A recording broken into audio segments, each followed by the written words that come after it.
Y para entender un poquito la situación venezolana, estamos en comunicación con Francisco Díez, es mediador y experto en construcción de paz, trabajó con ONU y Centro Carter en América Latina, es coautor del libro Mediación Internacional en Venezuela y le damos la bienvenida acá. Buenas tardes, Buenos Aires. ¿Cómo estás, Francisco? Hola, ¿qué tal? Buenas tardes. Muchas gracias por la llamada. No, gracias a vos por tu tiempo. Bueno, primero para arrancar te pregunto, ¿era esperable lo que pasó? Sí, era esperable.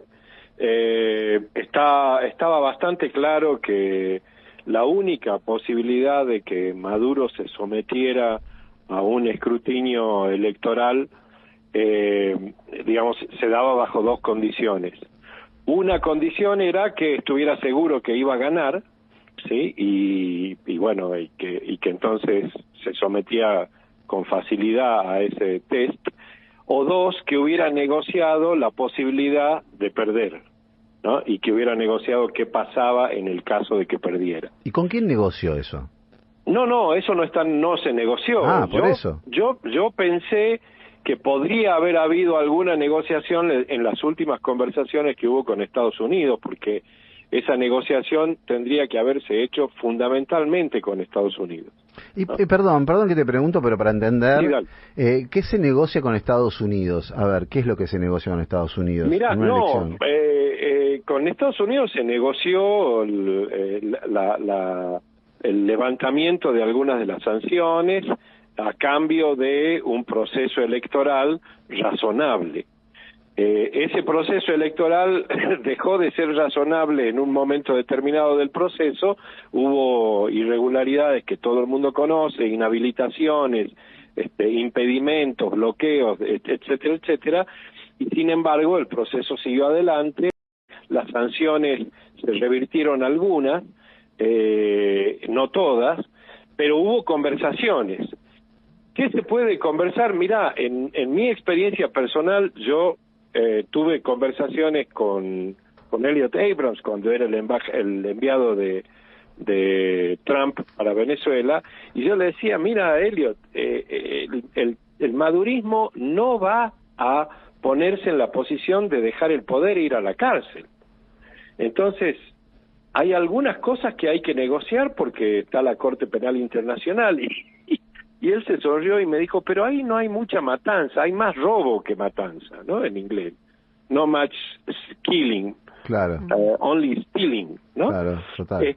Entonces, porque la verdad es que desde la mirada del chavismo, la negociación con la oposición no alcanza, necesita negociar con aquellos que apoyan a la oposición. Y eso fue básicamente Estados Unidos. Entonces, sí, una negociación de amnistía o de perdón o de una especie de justicia transicional, si se pierde el poder y la inmunidad de los cargos, con la oposición sola no alcanzaba. Francisco, para entender, porque los números que se tiraban, obviamente que los testeos que se hacen, si tomo referencia a Argentina, siempre dan cualquier cosa, ¿no? Antes de una elección. Sí. En Venezuela se hablaba de que la oposición tenía mucha ventaja, y ya se hablaba del fraude antes, y se hablaba de que Maduro no iba a aceptar esa elección, y por eso se empezó a hablar del baño de sangre también, y todas esas cosas que hacían prever algo raro el domingo. Así es. Finalmente se dio algo mucho más raro, que es que directamente dijeron, no, ganamos nosotros. Sí, lo que pasa es que, bueno, por un lado, no se conoció públicamente los estudios que también del otro lado lo daban ganador a Maduro, ¿no? Yo tuve acceso a un par de ellos y lo daban ganador a Maduro con condiciones parecidas a las que... O sea que ¿es un número real el que se dio? ¿Es un número que estaba en los papeles? ¿O es algo que vos decís, no, es increíble, esto no se puede haber dado? No, mirá, el número final que se dio es poco creíble, es muy poco creíble para mí, por todo lo que yo he ido viendo, es muy poco creíble, y sobre todo por que hubo un alto nivel de votación, y eso quedó claro, ¿no es cierto?, para los estándares venezolanos hubo una concurrencia masiva a las urnas, y por otro lado, por el ambiente que se respiró durante toda la votación. Claro. Y en tercer lugar, porque vos, mirándolo de afuera, decís, ¿cómo un país que expulsó por la situación política y económica, 8 millones de personas, la gente que se quedó va a seguir conforme con lo que está pasando, ¿no? Y va a ratificar a ese gobierno. En rigor, de verdad, es muy difícil de creer que los números que se anunciaron son números legítimos y reales. Por eso es que la mayoría de la comunidad internacional seria está pidiendo que para poder considerar que lo que se anunció tiene algún viso de legitimidad, hay que mostrar los números desagregados, centro por centro y mesa por mesa, de manera tal que, como funciona el sistema electoral venezolano, se pueda constatar con las actas que recibe la oposición, ¿no es cierto?, que reciben los testigos que están en cada mesa, se pueda constatar lo que publica el Consejo Nacional Electoral con lo que tiene cada uno de los testigos de mesa. Y si llega a pasar de que los votos dan distinto a la información oficial, ¿qué pasaría? Bueno, hay un caso legítimo, ¿no es cierto?, que puede presentar la oposición con las pruebas de la disidencia que hay entre las actas originalmente recibidas por los testigos y lo que está publicado por el Consejo Nacional Electoral. Ahora, ¿a dónde puede ir ese caso legítimo? Digo, en instancias nacionales tiene corta vida porque todas las instituciones de control están dominadas por el chavismo. En instancias internacionales puede haber un desconocimiento masivo del gobierno de Maduro y una, digamos, deslegitimación sustentada de esta elección, y habrá que ver a dónde eso lleva, ¿no es cierto? Porque habrá que ver qué influencia tiene eso en los factores reales de poder de adentro del país. A mí me parece que una elección deslegitimada a ese nivel por la comunidad internacional hace políticamente muy insostenible un gobierno, ¿no? Aunque, bueno, Venezuela es Venezuela, el sistema chavista es mucho más allá que el gobierno, está mucho más allá que el gobierno de Maduro. Y tendría que haber negociaciones con ese sistema chavista para que el gobierno de Maduro caiga. Pero ¿es factible eso? Porque también se habla de mucho arraigo de apoyo de carteles. Mira, hay apoyo de distinto tipo. No solamente carteles, vos tenés países que han reconocido y apoyado el triunfo de Maduro, ¿no? Y no son países de segunda, digamos, ¿no? Vos tenés ahí China, Rusia, países que tienen mucho poder en el contexto internacional.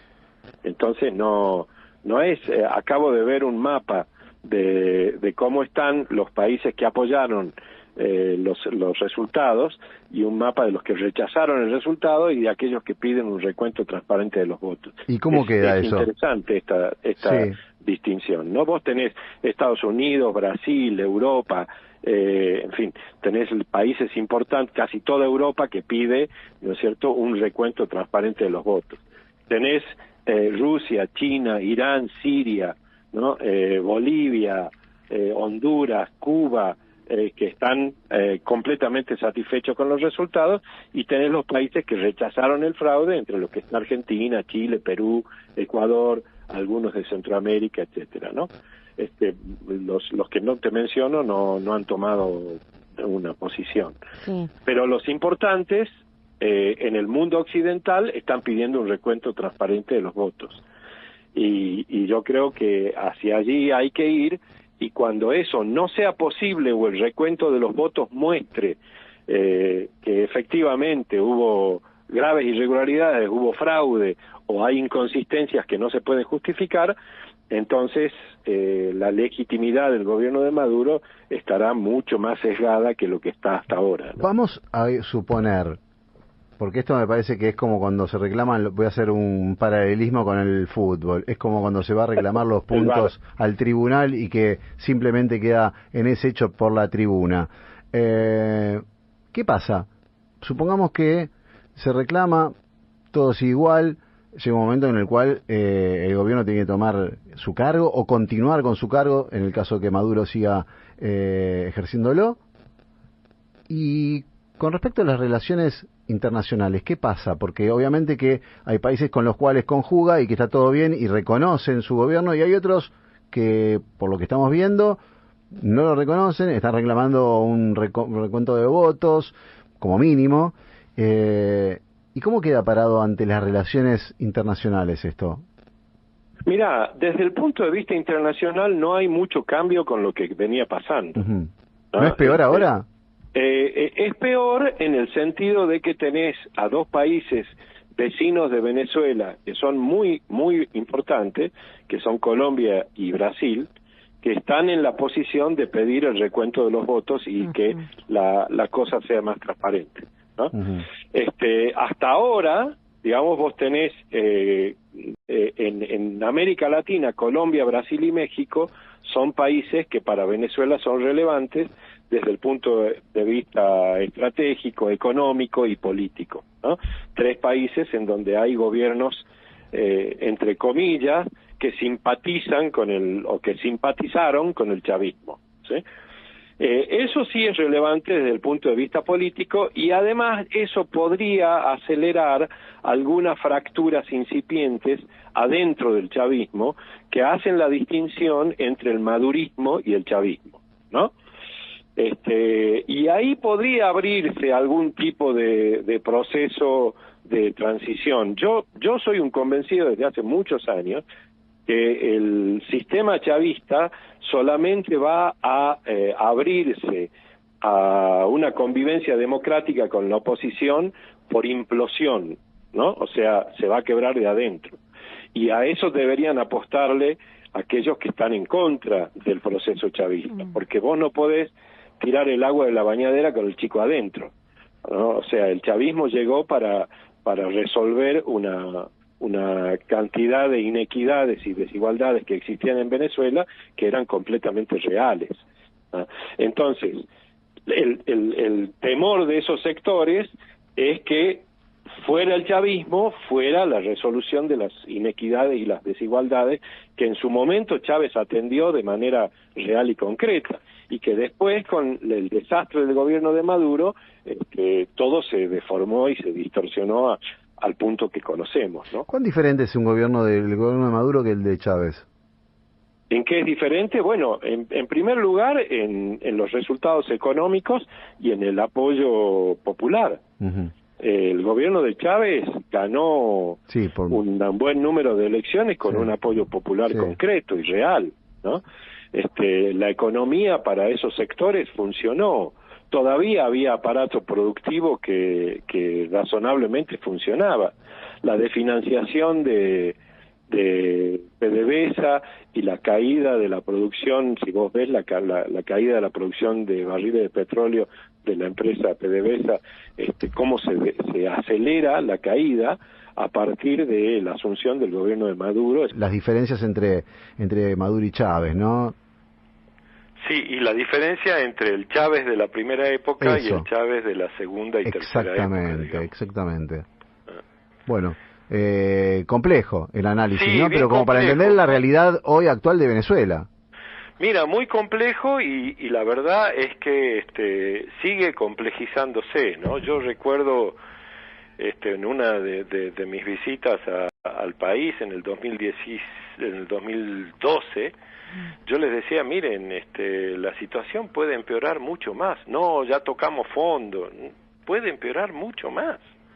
Y puede seguir empeorando la situación. Claro, porque esto, no sabemos si hay una continuidad, cómo sigue la continuidad de Maduro. Claro. Porque cada vez está más desgastada.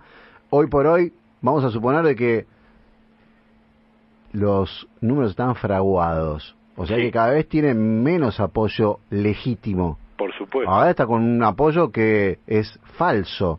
Es decir, 51.20, que sería un poco más de la mitad, no existe. Entonces, no existe.